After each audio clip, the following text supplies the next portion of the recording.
하나님의 말씀 봉독해 올리겠습니다.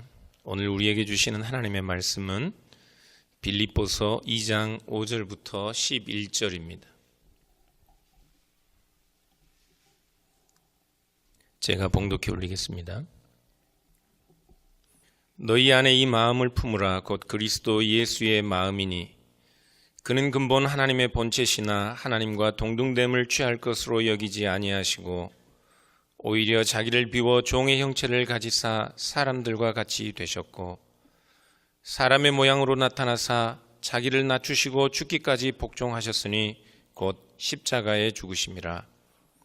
이러므로 하나님이 그를 지극히 높여 모든 이름 위에 뛰어난 이름을 주사 하늘에 있는 자들과 땅에 있는 자들과 땅 아래에 있는 자들로 모든 무릎을 예수의 이름에 꿇게 하시고 모든 입으로 예수 그리스도를 주라 시인하여 하나님 아버지께 영광을 돌리게 하셨느니라.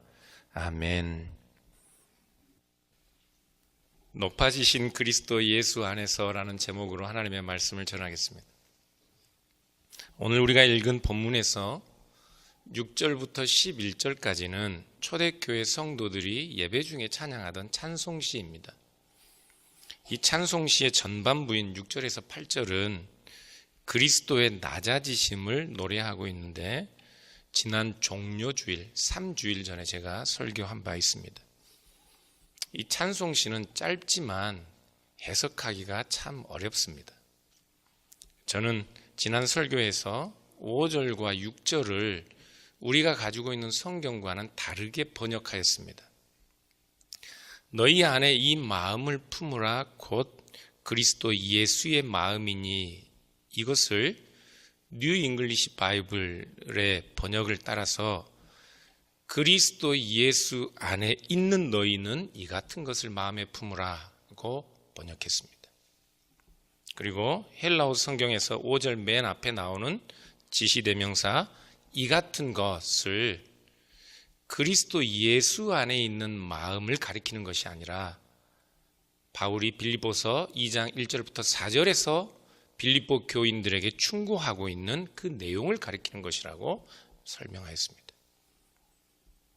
마음을 같이 하여 같은 사랑을 가지고 뜻을 합하여 한 마음을 품고 자기보다 다른 사람을 낮게 여기고 다른 사람의 유익을 먼저 구하는 것, 그것을 너희 마음에 품으라 였습니다. 바울이 이와 같이 충고할 수 있는 이유는 너희가 그리스도 안에 있다 였습니다. 엔 크리스토. 그리스도 안에 엔 크리스토라는 말은 바울의 서신들을 살펴보면 146번이나 나옵니다.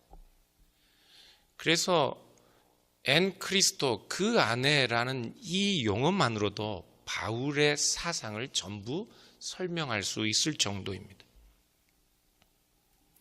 이 용어는 먼저 우리가 은혜로 구원받은 그 구원의 법적 근거를 설명합니다. 에베소서 1장 4절을 보면 창세전에 그리스도 안에서 우리를 택하사라고 말씀하고 있습니다. 1장 7절은 우리는 그리스도 안에서 그의 은혜의 풍성함을 따라 그의 피로 말미암아 속량 곧 죄사함을 받았다 말씀하고 있어요. 하나님이 우리를 선택하셨습니다. 그 은혜의 풍성함으로 우리의 죄를 속량하셨습니다. 우리의 모든 죄를 용서받았습니다. 그 법적인 근거를 설명하는 용어가 엔 크리스토입니다. 기독교는 은혜의 종교입니다. 왜 은혜인가? 우리가 죄와 사망 가운데 있을 때 우리는 우리를 위한 어떤 유익한 것도 스스로 만들어낼 수가 없는 상황이었습니다. 아무런 공로도 아무런 의로움도 없는 우리를 하나님은 어떻게 무조건적으로 창세전에 선택하시고 용서하시고 구원하실 수 있는가? 세상은 여전히 죄 아래 있고 우리의 육체는 쇠잔에 가고 있습니다. 우리는 여전히 고통 가운데 있고 신음하며 결국엔 누구라도 죽습니다. 그럼에도 불구하고 하나님이 우리의 모든 죄를 용서하셨다, 우리를 구원하셨다, 은혜로 우리를 구원하셨다, 그 사실을 우리는 어떻게 참으로 믿을 수 있을까요? 바울은 그리스도 안에라는 말로 우리의 구원이 우리 자신들이 아니라 오직 그리스도 그분에게 달려있다는 것을 말씀하고 있는 것입니다. 오직 하나님의 주권적 선택과 우리의 죄를 위해 값없이 피 흘리신 그리스도의 죽음만이 우리 구원의 유일한 토대입니다. 그것을 설명하는 것이 엔 그리스도입니다. 그러나 기독교의 복음과 구원에 대한 이해는 여기서 끝나지 않습니다. 많은 그리스도인들이 하나님의 은혜를 말할 때 우리의 모든 짐을 이젠 십자가 앞에 내려놓았으니 이제부터 우리는 만사형통 잘 살아보세요를 외칩니다. 그래서 그리스도 안에 있는 너희는 이 같은 것을 너희 마음에 품으라, 너를 낮추어라, 한 마음과 한 사랑과 한 뜻으로 다른 사람을 너보다 낮게 여기고 다른 사람의 유익을 먼저 구하라. 이런 요구가 왜 우리에게 나오는지 이해하지 못합니다. 어떨 때는 이런 요구와 이런 충고와 권면이 부담스럽기까지 합니다. 그래서 그리스도 안에 있는 은혜를 말하면서도 이 말씀이 어렵도다 하고 예수를 떠난 제자들처럼 우리도 혼란스러워할 때가 많습니다. 하나님의 구원은 처음부터 창세 전의 선택이었습니다. 그리스도 안에서 우리에게 값없이 주어진 선물과 같은 것이었습니다. 그러나 이 구원은 우리를 옥죄고 있던 죄와 사망의 족쇄를 깨뜨린 과거의 사건으로만 끝나는 것이 아닙니다. 그것은 마치 도자기를 만들기 위해 흙 한 덩어리를 테이블 위에 올려놓은 토기장이와 같습니다. 토기장이는 이제 그 선택한 흙을 반죽하고 돌리고 만지고 깎고 빚어서 마침내는 아름다운 도자기로 구워낼 것입니다.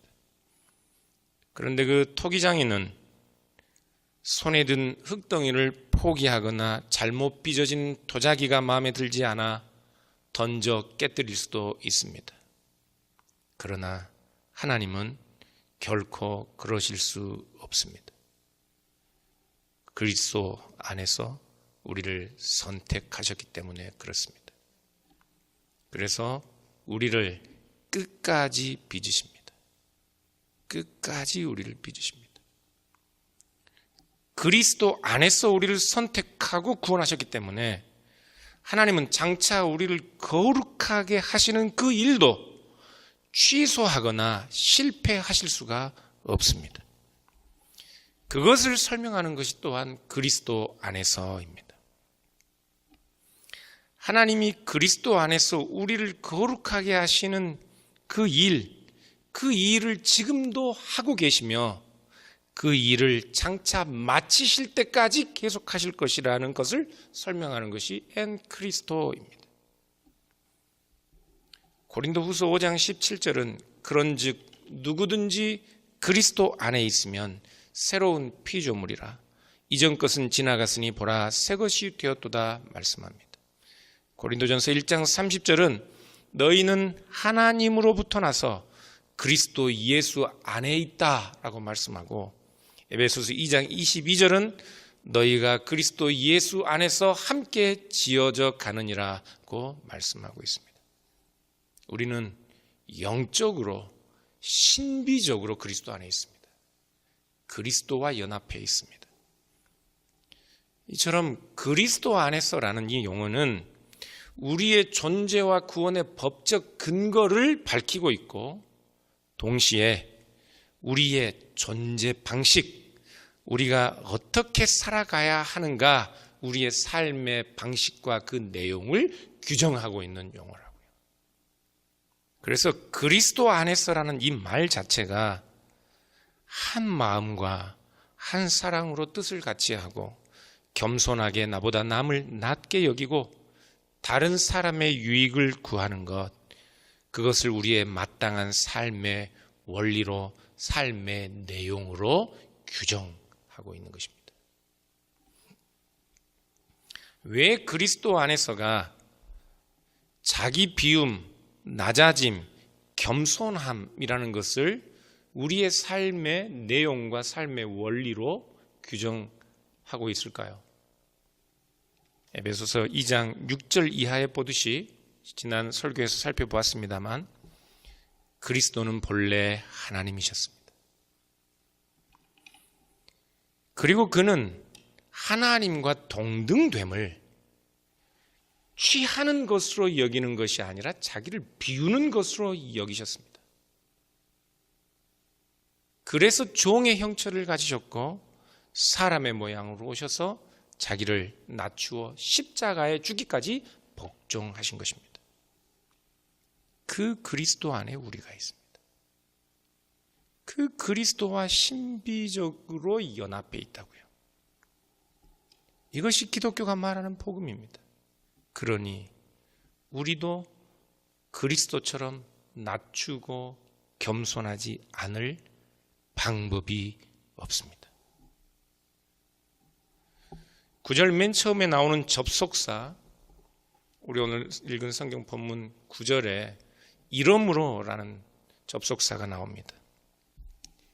이러므로는 6절에서 8절까지 소개하고 있는 그 그리스도의 자기 비움과 낮추심과 겸손함이 참되고 확실하다는 증거로서 9절과 11절을 연결시키고 있는 접속사입니다. 9절부터 11절 같이 한번 읽어보겠습니다. 같이 읽겠습니다. 시작. 이러므로 하나님이 그를 지극히 높여 모든 이름 위에 뛰어난 이름을 주사 하늘에 있는 자들과 땅에 있는 자들과 땅 아래에 있는 자들로 모든 무릎을 예수의 이름에 꿇게 하시고 모든 입으로 예수 그리스도를 주라 시인하여 하나님 아버지께 영광을 돌리게 하셨느니라. 아멘. 6절에서 8절은 그리스도의 낮아지심을 노래했는데 9절부터 11절은 그리스도의 높아지심을 노래하고 있습니다. 그런데 지금 이 9절 처음 시작하는 이 접속사는 6절부터 8절까지의 내용인 그리스도의 낮아지심이 9절부터 11절까지의 그리스도의 높아지심에 대한 조건이거나 9절부터 11절까지의 그리스도의 높아지심이 6절부터 8절까지의 그리스도의 낮아지심에 대한 보상이라는 방식으로 두 부분을 연결하고 있지 않습니다. 이러므로는 6절에서 8절에 그리스도께서 하나님과 동등되다는 것을 무엇인가를 자기를 위하여 취할 것으로 여기지 않으신 그 그리스도의 자기 비움과 낮아지심이 곧 하나님과 동등된 것이라는 것을 확증하는 방식으로 9절에서 11절을 연결하고 있다고요. 9절에 하나님이 그를 지극히 높이셨다는 말씀도 마찬가지입니다.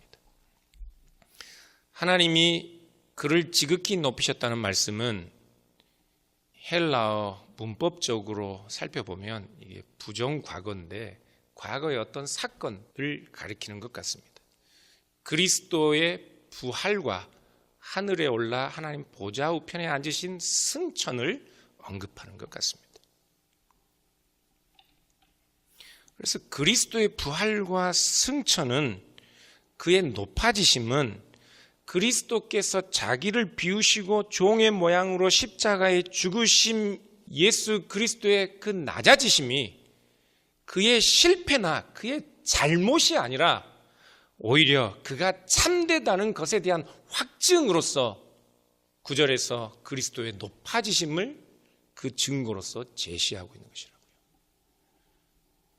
하나님이신 그리스도께서 자기를 비우시고 종처럼 낮아지신 것, 그것이 참된 것이라는 말입니다. 참으로 이해할 수 없는 아이러니입니다. 어떻게 하나님께서 자기를 비우시고 종처럼 낮아지시는 것이 하나님에게 참된 것일 수 있습니까?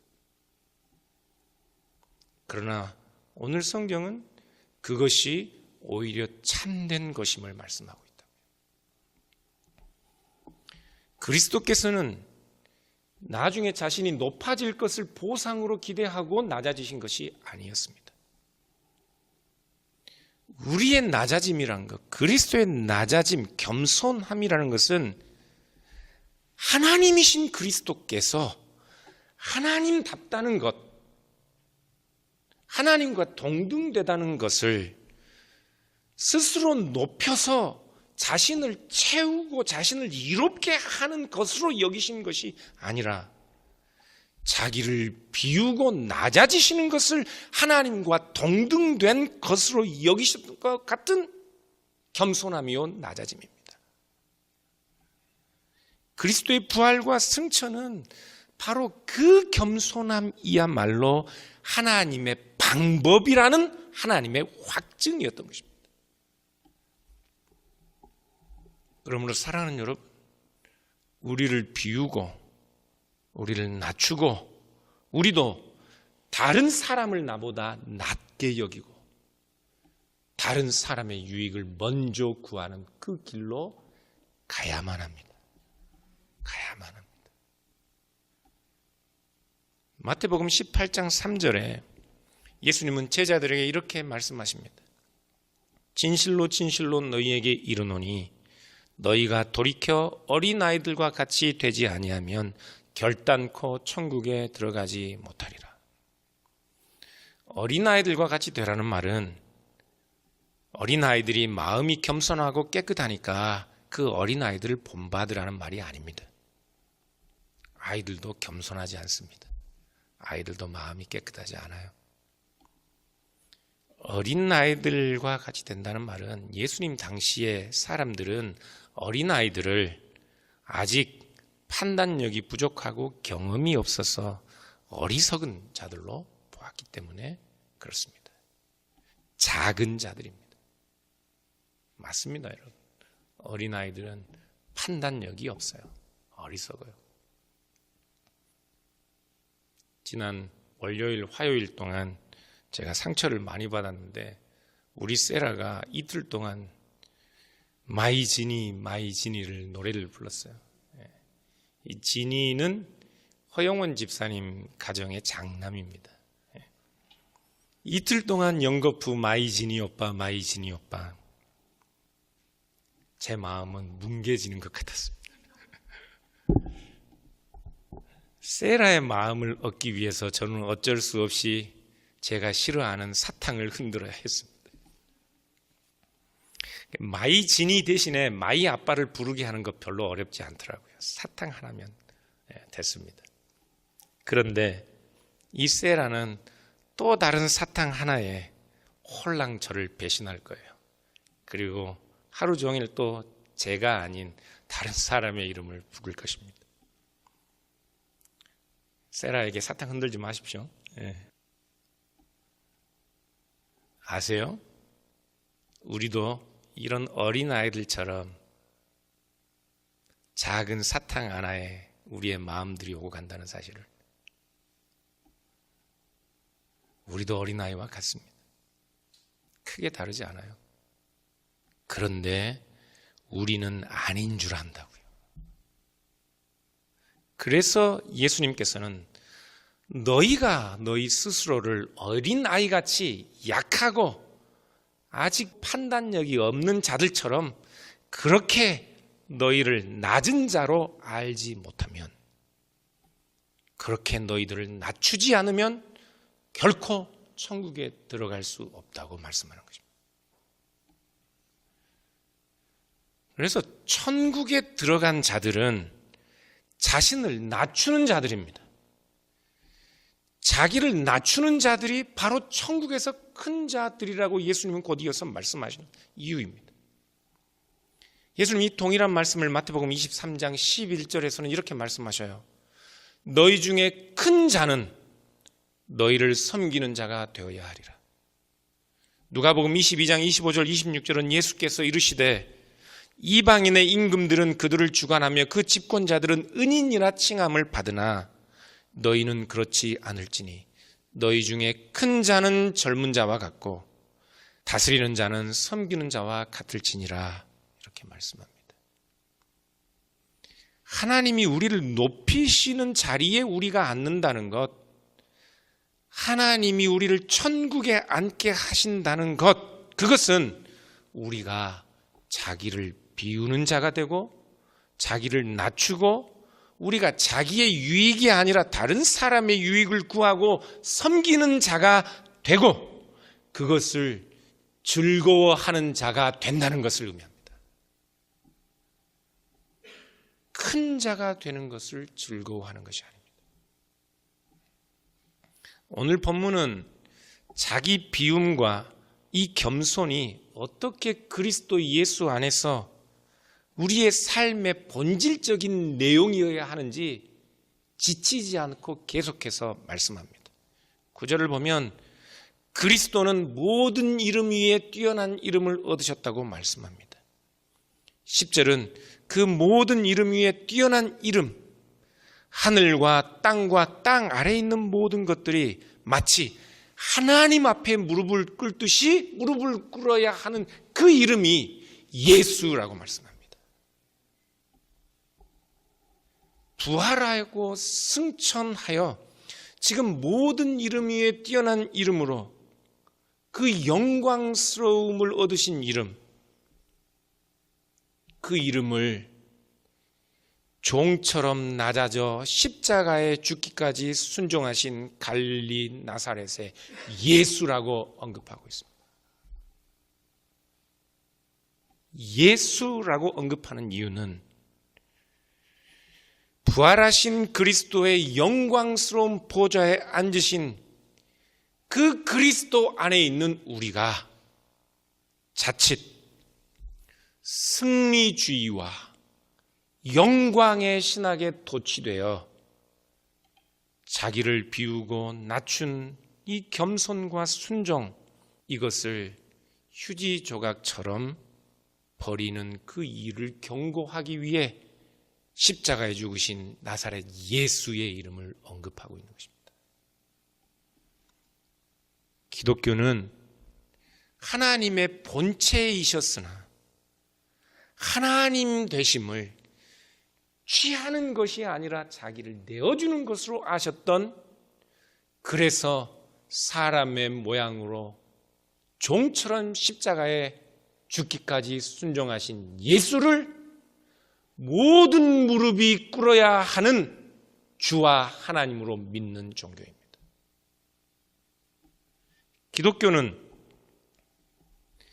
그 예수를 높이셔서 자기를 비우고 낮추고 죽으신 그 예수가 바로 하나님과 동등됨을 확증하신 하나님 아버지를 믿는 종교라고요. 11절은 모든 입으로 예수 그리스도를 주라 시인하여 하나님 아버지께 영광을 돌리게 하셨느니라고 말씀합니다. 모든 입으로 라는 이 말씀은 하늘이나 땅이나 땅 아래에 있는 어느 누구라도 하나님과 동등됨을, 자기를 비우고 종처럼 낮추어 십자가에 죽으신 예수를, 그리스도 주라 시인함이 없이는 결코 하나님께 영광을 돌릴 방법이 없다는 것을 말씀하는 것이라고요. 사랑하는 여러분, 예수 그리스도의 겸손을 생각해 보십시오. 이 예수를 주라 시인하는 우리도 후에 얻을 어떤 보상과 기대 때문이 아니라 우리들 스스로가 그리스도 안에서 우리를 낮추고 겸손함이 없이는, 그것이 우리의 삶이라는 이해가 없이는 결코 하나님께 영광을 돌릴 방법이 없습니다. 이 길이 아니고서는, 나를 낮추고 비우고 겸손함이 아니고서는, 순종과 봉사와 복종이 아니고서는 예수 그리스도를 통하여 하나님께 영광을 돌릴 방법이 없습니다. 그러므로 높아지신 그리스도 예수 안에 있는 온누리 교회 모든 교우 여러분,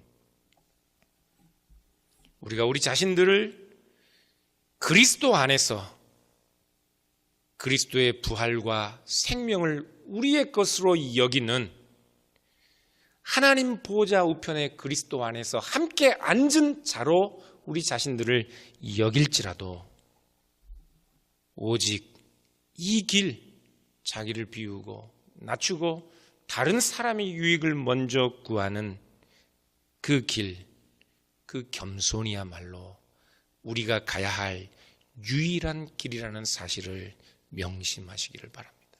그리고 반드시 이 길로 가시는 온누리 교회 모든 교우들 되시기를 주님의 이름으로 축원합니다. 기도하겠습니다.